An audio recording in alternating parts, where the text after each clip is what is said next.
गच्चा नहीं खा सकता और अगर खा जाए तो वह अपने होशवास में नहीं है। दादा गृहस्थी में कुशल नहीं रहे। वह तो कल्पनाओं की दुनिया में रहते थे। बदमाशों ने उन्हें चकमा दिया और जायदाद निकलवा दी। मेरा धर्म है कि मैं वह जायदाद वापस लूं, और तुम चाहो तो सब कुछ हो सकता है। डॉक्टर साहब के लिए 10,000 का इंतजाम कर देना कोई कठिन बात नहीं है। पुष्पा 1 मिनट तक विचार में डूबी रही, फिर संदेह भाव से बोली, मुझे तो आशा नहीं कि दादा के पास इतने रुपए फालतू हो। जरा कहो तो। कहूँ कैसे? क्या मैं उनका हाल जानती नहीं? उनकी डॉक्टरी अच्छी चलती है, पर उनके खर्च भी तो हैं। बीरू के लिए हर महीने 500 रुपए इंग्लैंड भेजने पड़ते हैं। तिलोत्तमा की पढ़ाई का खर्च भी कुछ कम नहीं। संचय करने की उनकी आदत नहीं है। मैं उन्हें संकट में नहीं डालना चाहती। मैं उधार मांगता हूँ, खैरात नहीं। जहाँ इतना घनिष्ठ संबंध है, वहाँ उधार के माने खैरात के सिवा और कुछ नहीं। तुम रुपए न दे सके तो वह तुम्हारा क्या बना लेंगे? अदालत जा नहीं सकते, दुनिया हंसेगी। पंचायत कर नहीं सकते, लोग ताने देंगे।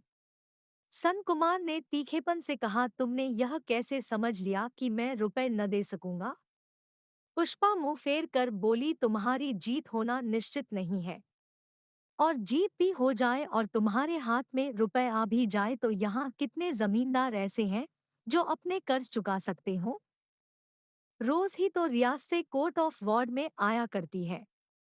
यह भी मान ले कि तुम किफायत से रहोगे और धन जमा कर लोगे, लेकिन आदमी का स्वभाव है कि वह जिस रुपए को हजम कर सकता है उसे हजम कर जाता है। धर्म और नीति को भूल जाना उसकी एक आम कमजोरी है। संत कुमार ने पुष्पा को कड़ी आंखों से देखा। पुष्पा के कहने में जो सत्य था वह तीर की तरह निशाने पर जा बैठा। उसके मन में जो चोर छिपा बैठा था उसे पुष्पा ने पकड़कर सामने खड़ा कर दिया था। तिलमिला कर बोला, आदमी को तुम इतना नीच समझती हो? तुम्हारी इस मनोवृत्ति पर मुझे अचरज भी है और दुख भी। इस गए गुजरे जमाने में भी समाज पर धर्म और नीति का ही शासन है। जिस दिन संसार से धर्म और नीति का नाश हो जाएगा उसी दिन समाज का अंत हो जाएगा। उसने धर्म और नीति की व्यापकता पर एक लंबा दार्शनिक व्याख्यान दे डाला। कभी किसी घर में कोई चोरी हो जाती है तो कितनी हलचल मच जाती है। क्यों?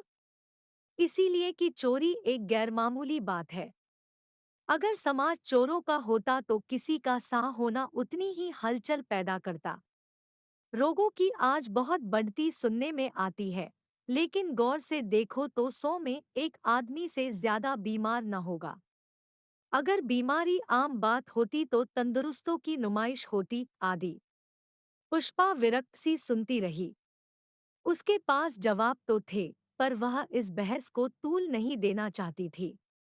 उसने तय कर लिया था कि वह अपने पिता से रुपए के लिए न कहेगी और किसी तर्क या प्रमाण का उस पर कोई असर न हो सकता था। सन कुमार ने भाषण समाप्त करके जब उससे कोई जवाब न पाया तो एक क्षण के बाद बोला, क्या सोच रही हो? मैं तुमसे सच कहता हूँ, मैं बहुत जल्द रुपए दे दूंगा। पुष्पा ने निश्चल भाव से कहा, तुम्हें कहना हो जाकर खुद कहो, मैं तो नहीं लिख सकती। संत कुमार ने होंठ चबाकर कहा, जरा सी बात तुमसे नहीं लिखी जाती, उस पर दावा यह है कि घर पर मेरा भी अधिकार है। पुष्पा ने जोश के साथ कहा, मेरा अधिकार तो उसी क्षण हो गया जब मेरी गांठ तुमसे बंधी। संत कुमार ने गर्व के साथ कहा, ऐसा अधिकार जितनी आसानी से मिल जाता है उतनी ही आसानी से छिन भी जाता है। पुष्पा को जैसे किसी ने धक्का देकर उस विचारधारा में डाल दिया जिसमें पाँव रखते उसे डर लगता था। उसने यहाँ आने के 1-2 महीने के बाद ही संत कुमार का स्वभाव पहचान लिया था कि उनके साथ निबाह करने के लिए उसे उनके इशारों की लौंडी बनकर रहना पड़ेगा। उसे अपने व्यक्तित्व को उनके अस्तित्व में मिला देना पड़ेगा। वह वही सोचेगी जो वह सोचेंगे, वही करेगी जो वह करेंगे। अपनी आत्मा के विकास के लिए यहाँ कोई अवसर न था। उनके लिए लोक या परलोक में जो कुछ था वह संपत्ति थी। यहीं से उनके जीवन को प्रेरणा मिलती थी। संपत्ति के मुकाबले में स्त्री या पुत्र की भी उनकी निगाह में कोई हकीकत न थी। एक चीनी का प्लेट पुष्पा के हाथ से टूट जाने पर उन्होंने उसके कान ऐंठ लिए थे। फर्श पर स्याही गिरा देने की सजा उन्होंने पंकजा से सारा फर्श धुलवा कर दी थी। पुष्पा उनके रखे रुपयों को कभी हाथ तक न लगाती थी। यह ठीक है कि वह धन को महज जमा करने की चीज न समझते थे। धन भोग करने की वस्तु है, उनका यह सिद्धांत था। फिजूल खर्ची या लापरवाही बर्दाश्त न करते थे। उन्हें अपने सिवा किसी पर विश्वास न था। पुष्पा ने कठोर आत्मसमर्पण के साथ इस जीवन के लिए अपने को तैयार कर लिया था। पर बार बार यह याद दिलाया जाना कि यहाँ उसका कोई अधिकार नहीं है, यहाँ वह केवल एक लौंडी की तरह है, उसे असह्य था। अभी उस दिन इसी तरह की एक बात सुनकर उसने कई दिन खाना पीना छोड़ दिया था और आज तक उसने किसी तरह मन को समझाकर शांत किया था कि यह दूसरा आघात हुआ।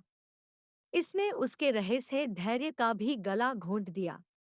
संत कुमार तो उसे यह चुनौती देकर चले गए। वह वहीं बैठी सोचने लगी अब उसको क्या करना चाहिए। इस दशा में तो वह अब नहीं रह सकती। वह जानती थी कि पिता के घर में भी उसके लिए शांति नहीं है।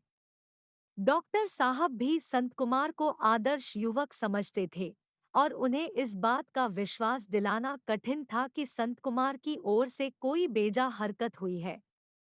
पुष्पा का विवाह करके उन्होंने जीवन की एक समस्या हल कर ली थी। उस पर फिर विचार करना उनके लिए असूझ था। उनकी जिंदगी की सबसे बड़ी अभिलाषा थी कि अब कहीं निश्चिंत होकर दुनिया की सैर करें। यह समय अब निकट आता जाता था। जो ही लड़का इंग्लैंड से लौटा और छोटी लड़की की शादी हुई कि वह दुनिया के बंधन से मुक्त हो जाएंगे। पुष्पा फिर उनके सिर पर पड़कर उनके जीवन के सबसे बड़े अरमान में बाधा न डालना चाहती थी। फिर उसके लिए दूसरा कौन स्थान है? कोई नहीं। तो क्या इस घर में रहकर जीवन पर्यंत अपमान सहते रहना पड़ेगा? साधु कुमार आकर बैठ गया। पुष्पा ने चौंक कर पूछा, तुम मुंबई कब जा रहे हो? साधु ने हिचकिचाते हुए कहा, जाना तो था कल, लेकिन मेरी जाने की इच्छा नहीं होती। आने जाने में सैकड़ों का खर्च है। घर में रुपए नहीं हैं। मैं किसी को सताना नहीं चाहता। बम्बई जाने की ऐसी जरूरत ही क्या है? जिस मुल्क में 10 में 9 आदमी रोटियों को तरसते हों, वहां 10-20 आदमियों का क्रिकेट के व्यसन में पड़े रहना मूर्खता है। मैं तो नहीं जाना चाहता। पुष्पा ने उत्तेजित किया, तुम्हारे भाई साहब तो रुपए दे रहे हैं। साधु ने मुस्कराकर कहा, भाई साहब रुपए नहीं दे रहे हैं, मुझे दादा का गला दबाने को कह रहे हैं। मैं दादा को कष्ट नहीं देना चाहता। भाई साहब से कहना मत भाभी। तुम्हारे हाथ जोड़ता हूँ। पुष्पा उसकी इस नम्र सरलता पर हंस पड़ी। 22 साल का गर्वीला युवक जिसने सत्याग्रह संग्राम में पढ़ना छोड़ दिया, 2 बार जेल हो आया, जेलर के कटु वचन सुनकर उसकी छाती पर सवार हो गया और इस उद्दंडता की सजा में 3 महीने कालकोठरी में रहा, वह अपने भाई से इतना डरता है मानो वह हुआ हो। बोली, मैं तो कह दूंगी। तुम नहीं कह सकती। इतनी निर्दय नहीं हो। पुष्पा प्रसन्न होकर बोली, कैसे जानते हो? चेहरे से। झूठे हो तो फिर इतना और कहे देता हूं कि आज भाई साहब ने तुम्हें भी कुछ कहा है। पुष्पा झेंपती हुई बोली, बिल्कुल गलत। वह भला मुझे क्या कहे? अच्छा, मेरे सिर की कसम खाओ। कसम क्यों खाऊं? तुमने मुझे कभी कसम खाते देखा है? भैया ने कुछ कहा है? जरूर नहीं, तुम्हारा मुंह इतना उतरा हुआ क्यों रहता? भाई साहब से कहने की हिम्मत नहीं पड़ती, वरना समझाता आप क्यों गड़े मुर्दे उखाड़ रहे हैं। जो जायदाद बिक गई उसके लिए अब दादा को कोसना और अदालत करना मुझे तो कुछ नहीं जंचता। गरीब लोग भी तो दुनिया में हैं ही, या सब मालदार ही हैं? मैं तुमसे ईमान से कहता हूँ भाभी, मैं जब कभी धनी होने की कल्पना करता हूँ तो मुझे शंका होने लगती है कि न जाने मेरा मन क्या हो जाए। इतने गरीबों में धनी होना मुझे तो स्वार्थांधता सी लगती है। मुझे तो इस दशा में भी अपने ऊपर लज्जा आती है जब देखता हूँ कि मेरे ही जैसे लोग ठोकरें खा रहे हैं। हम तो दोनों वक्त चुपड़ी हुई रोटियां और दूध और सेब संतरे उड़ाते हैं, मगर 100 में 99 आदमी तो ऐसे भी हैं जिन्हें इन पदार्थों के दर्शन भी नहीं होते। आखिर हमें क्या सुरखाब के पर लग गए हैं? पुष्पा इन विचारों की न होने पर भी साधु की निष्कपट सच्चाई का आदर करती थी।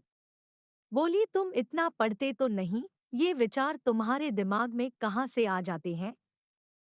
साधु ने उठकर कहा, शायद उस जन्म में भिखारी था। पुष्पा ने उसका हाथ पकड़कर बैठाते हुए कहा, मेरी देवरानी बेचारी गहनेकपड़े को तरस जाएगी। मैं अपना ब्याह ही न करूंगा। मन में तो मना रहे होंगे कहीं से संदेशा आए। नहीं भाभी, तुमसे झूठ नहीं कहता। शादी का तो मुझे ख्याल भी नहीं आता। जिंदगी इसी के लिए है कि किसी के काम आए। जहां सेवकों की इतनी जरूरत है वहां कुछ लोगों को तो कुंवारे रहना ही चाहिए। कभी शादी करूंगा भी तो ऐसी लड़की से जो मेरे साथ गरीबी की जिंदगी बसर करने पर राजी हो और जो मेरे जीवन की सच्ची सहगामिनी बने। पुष्पा ने इस प्रतिज्ञा को भी हंसी में उड़ा दिया। पहले सभी युवक इसी तरह की कल्पना किया करते हैं, लेकिन शादी में देर हुई तो उपद्रव मचाना शुरू कर देते हैं। साधु कुमार ने जोश के साथ कहा, मैं उन युवकों में नहीं हूँ भाभी।